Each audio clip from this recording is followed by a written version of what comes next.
ಮೊದಲು ಭೂಮಿಗಿಳಿದ ಮಳೆ ಹನಿಯು ನೀನೇನಾ, ಹೂವೆದೆಯ ಚುಂಬಿಸಿದ ಇಬ್ಬನಿಯು ನೀನೇನಾ,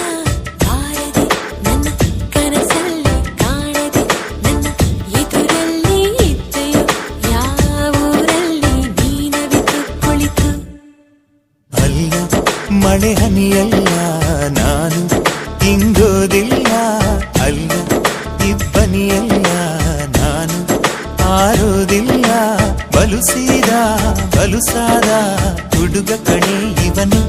ನಾನು ಬಾರದೆ ನಿನ್ನ ಕನಸಲ್ಲಿ ಕಾಣದೆ